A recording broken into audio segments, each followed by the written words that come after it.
I just traded in my Xbox One S for this Nintendo 64. Was it worth it? Well, I'm not quite sure yet, but we'll soon find out. I just finished setting up the Nintendo 64 and have 3 working games to try out. One of these is unfortunately broken. I did already test everything to make sure that it works, and while the games and console did need a good blowout before turning on, it all functions perfectly now, apart from this game here, Top Gear Overdrive, which I'll have to take a look at later. I think I'll start with what will probably be the least exciting game, F1 World Grand Prix. Also, before I start playing, here is a list of everything I traded for the Nintendo 64 bundle.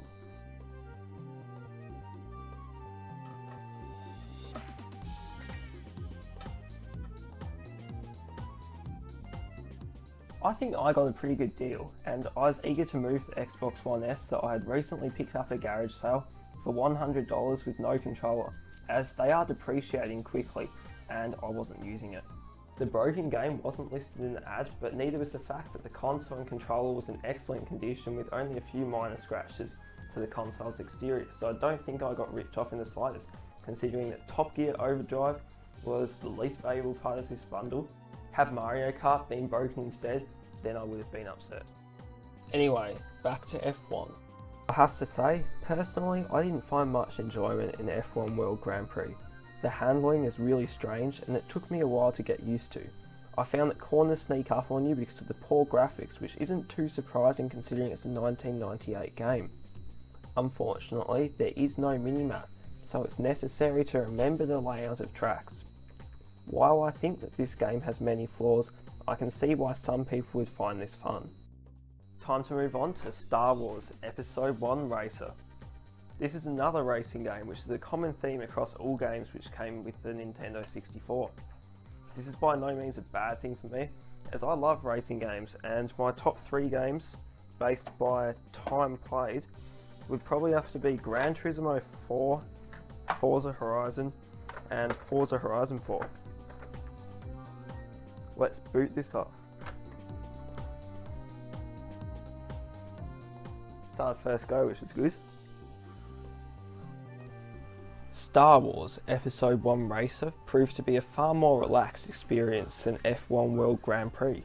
Playing as Dud Bolt, I got the win easily with only a minor stuffer, which had me doing a few 360s in a narrow cave. This game is not new to me, which you'll know if you watched my Dreamcast video, and it's not the reason why I got the Nintendo 64. As far as Star Wars games from this era, I prefer the likes of Battlefront and Rogue Squadron, but that's not to say this game wasn't fun.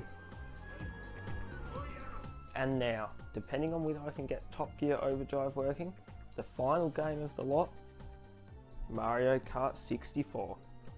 A few weeks ago, I was testing that this game worked, and I accidentally spent a few too many hours on it because it's just such a fun game. I got a couple of my friends to bring some more controllers over so we could test 2 and 3 player modes.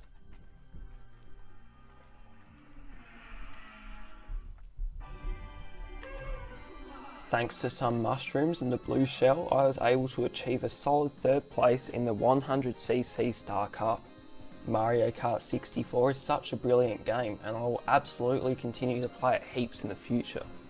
The entertaining 3 and 4 player modes debuted in this Mario Kart, which eliminates a few of the AI, so I guess there's slightly less insanely annoying rubber banding going on. Anyway, if you get sick of the AI, there's always time trials, which I've spent some amount of time on. I usually play as Luigi now due to his quick acceleration, but he spins out really easily when hit by other players. Let me know in the comments who your favourite character is and why. Towards the end of the Star Cup, my controller's joystick started feeling loose for some reason, so I guess I'll have to try and fix that later on. I might try playing Top Gear Overdrive once again before opening it up and seeing if there's an issue inside the cartridge. It is making a rattling noise, so I think there could be something loose inside.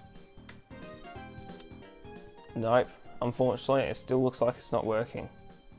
But I might try blowing it into a couple times first and then open it up to see if that fixes it.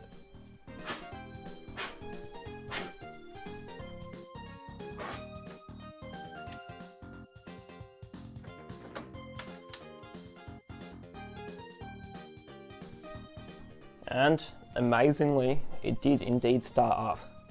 That's really strange because I cleaned it with isopropyl alcohol thoroughly, and I did try blowing into it before, but it just wouldn't work at all. And I thought that there must be a component loose inside because it was rattling, but it does indeed work. Well, it appears that blowing vigorously into game cartridges is a very valid fix and does indeed work. So I guess that's a good thing. Top Gear Overdrive was a fun one. This arcade-style racing game was released in 1998 but doesn't show it. The graphics, even without the expansion pack, which improves them even further, look good for the time, and the handling is comparable to that of some more modern games, notably Burnout. Having enjoyed most entries in the Burnout series, I found this game to have many similar aspects, and its strategic upgrade system in particular made it a blast to play. Sadly, due to the lack of the expansion pack, the game does run in a small window, but it's still very much playable. That's all of the games that I own so far, and overall I think I've got a pretty good selection. So what are my final thoughts on the Nintendo 64? Well, it's a console that I've been on the lookout to buy for ages, and when this one showed up on Facebook Marketplace, I jumped at the chance to get it. I've already used it far more than the Xbox One S, and I haven't owned it for long at all. The controller is actually much better than what it's often made out to be, and while the stick could be better, it's a very comfortable and ergonomic controller to hold, and I don't have any major complaints. Of course, it's no Xbox 360 controller. In conclusion, I'm super glad that I got this console to add to my collection, and if you love retro gaming as much as I do, then you should like, subscribe, and get a Nintendo 64. Thanks for watching. Kind of also wanted a Nintendo 64 because I had the merch for it.